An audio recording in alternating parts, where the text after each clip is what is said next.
essas criaturas do mundo paralelo da extrema-direita fiquem ainda mais graves em relação ao que está para acontecer com eles.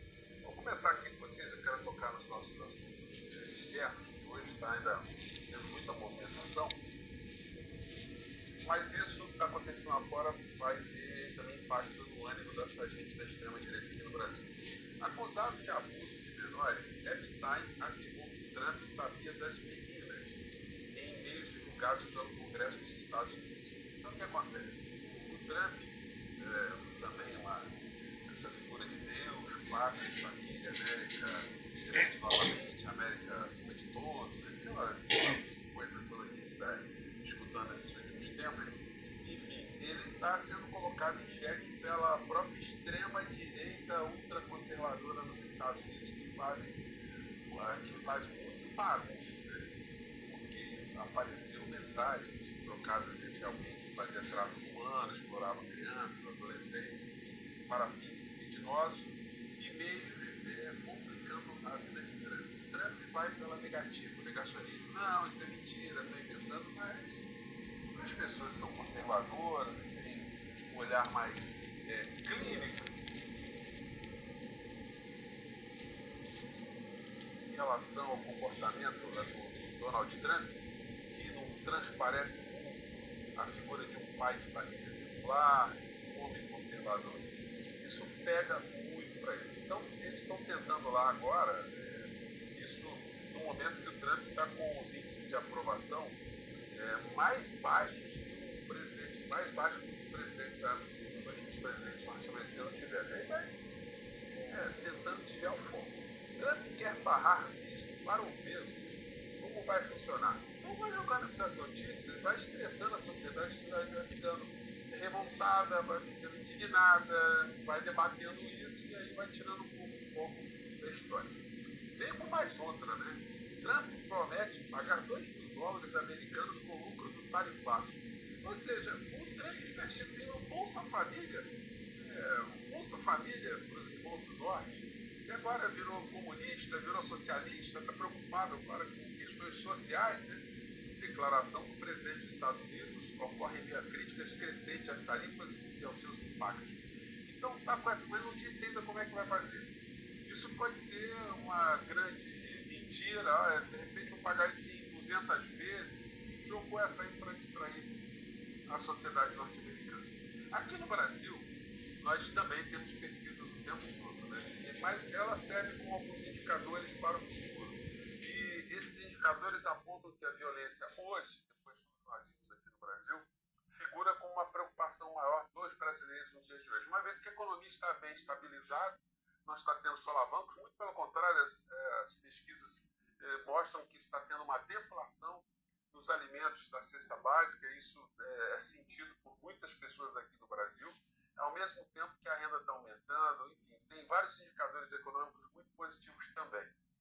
E essa é uma preocupação que eu tenho comentado aqui com vocês. Ontem, casualmente, eu mostrei aqui para vocês um vídeo desses encontros das manhãs da presidenta do México, onde ela falava exatamente sobre a violência e as causas da violência e como enfrentar isso. Ações muito contundentes, muito maciças do Estado que estão ajudando a diminuir os índices de homicídio e de criminalidade naquele país. Isso tem que ser feito aqui no nosso país, tem que ser bastante divulgado, porque isso vai ter resultados. Se houver investimentos muito pesados na sociedade, sobretudo nesses segmentos que sempre tem tido uma carência muito grande da presença do Estado brasileiro. Agora, para fazer isso, vai ter que mexer em orçamento, vai ter que enfrentar, o governo vai ter que enfrentar outras questões também. Mas fica como um grande sinal de que o tema virá com força total no processo eleitoral de 2026. O desespero está muito grande, gente. Vejam só esse bravadeiro, esse criminoso foradido aqui no nosso país, que continua ainda a ganhar dinheiro das pessoas incautas que acreditam no que essa criatura fala. Muita gente se ferrou na vida porque acreditou nesse tipo de vigarista, né? Ele agora está dizendo o seguinte: antes era o ministro Alexandre de Moraes, ia ver, ia ter que recuar, e o Trump mandando parar processo e colocando taxas contra o Brasil, e ele, Dudu Bananês, estavam abafando nos Estados Unidos. Pois bem, agora a ficha caiu.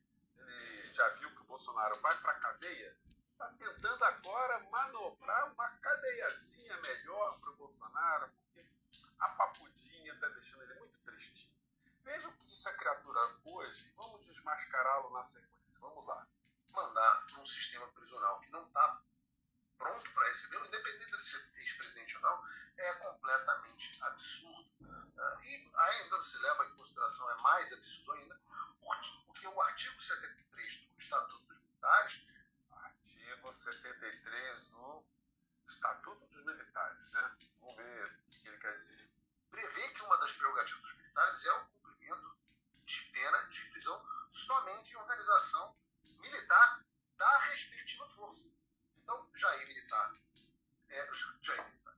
Bolsonaro é um militar, é um oficial do Exército Brasileiro, capitão, portanto, teria que ser enviado para uma prisão militar.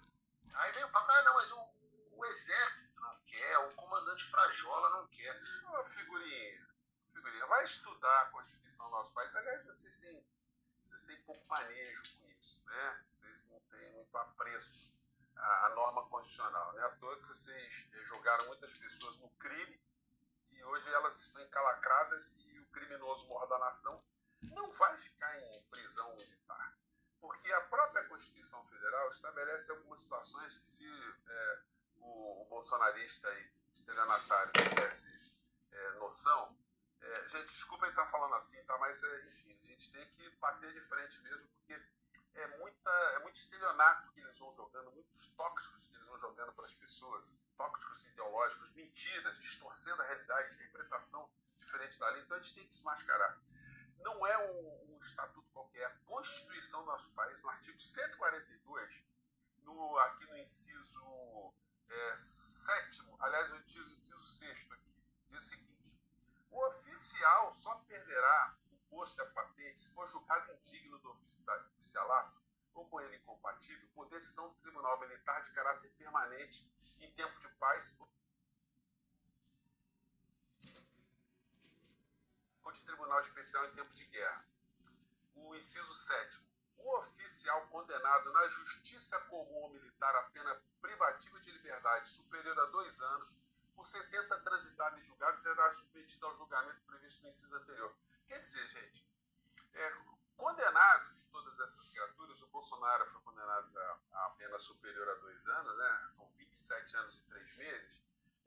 O ato contínuo é o próprio Tribunal Militar retirar a patente. Essa criatura, ela deixa de pertencer, ter qualquer vínculo com as Forças Armadas.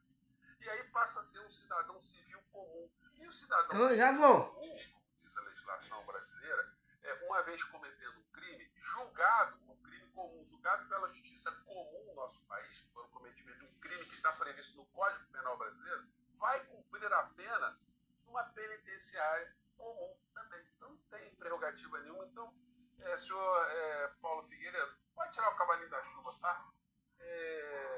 O Bolsonaro vai para Papudinha ou para Papudona e o resto da Orcrim vai todo mundo junto, né? Então ali vindo quais serão as celas mais adequadas, né? Já vimos fotos hoje mais cedo. E um assunto também complicado para essa extrema-direita e que será uma vitória do presidente Lula, que está jogando parado hoje, né? Porque ele está cuidando dos assuntos da COP, mas ele indicou o Paulo Gonet para uma recondução na PGR, e como eu disse para vocês, a tendência era dele ter sido aprovado hoje na CCJ, a Comissão de Constituição e Justiça do Senado. E aconteceu isso. Ele foi aprovado por 17 votos a 10, os 10 bolsonaristas ali. E, na sequência, o senador Otto Alencar já remeteu essa aprovação para o plenário do Senado Federal, que já daqui a pouco estará decidindo também, até o final da noite a gente vai ter uma decisão aí sobre a recondução ou não do Procurador-Geral da República. Certamente ele será, né? Por tudo que a gente viu. Os bolsonaristas são muito estridentes, mas na hora do vamos ver mesmo, o Paulo Gonet foi muito atacado, mas teve muita coisa interessante ali que vale a pena que a gente relembrar. Vários senadores levantaram a questão que eu tenho sempre batido aqui, que é o ressurgimento, o desenterramento do inquérito das provas todas que culminaram com mortes aqui de brasileiros no período da pandemia, cuja a CPI do Senado Federal apontou uma série de criminosos, tendo ali a figura do criminoso mor da nação encabeçando esse conjunto de crimes. E isso foi levantado em vários momentos lá no Senado Federal, na sabatina do Monet. Vamos pegar uns trechos daqui. Na cidade, senador Márcio Bittar, do mundo, que as pessoas em plena pandemia não morreram por causa da pandemia, morreram porque não tinha oxigênio. E enquanto isso, as carretas estavam atoladas na BR-319, transportando o oxigênio. Eu pergunto, e as mães dessas 14 mil pessoas? E os pais dessas 14 mil pessoas não têm direito a ter a reparação judicial deste crime contra os brasileiros? Eu pergunto a Vossa Excelência, tem? E esta CPI do Senado fez o seu papel e apresentou a PGR e apresentou ao Supremo Tribunal. E até hoje nós esperamos por resposta. E isto nós não podemos perdoar. E eu quero saber quem é que vai defender esse tipo de crime contra os amazonenses e contra os seres humanos nesta casa. Muito obrigado. Então, o senador Eduardo Braga, do Amazonas, mandou essa sapatada. Depois teve Renan Calheiros, teve um papel muito importante na CPMI também, que cobrou do Procurador-Geral da República a mesma responsabilização. Né? Vamos lá. Ele insinuava que mais adiante poderia dar um golpe, fazer um recrudescimento do processo democrático brasileiro. E assim aconteceu. As ameaças foram várias. Eu me lembro daqueles 7... Está somando aqui os crimes contra o Estado Democrático de Direito do Bolsonaro com os crimes da pandemia. de setembro, que ele chegou até a convocar uma reunião do Conselho da República para impor aquilo que pretendia e anunciava, nunca fez segredo disso. E o ex-procurador-geral da República, ele conestou essa circunstância todas.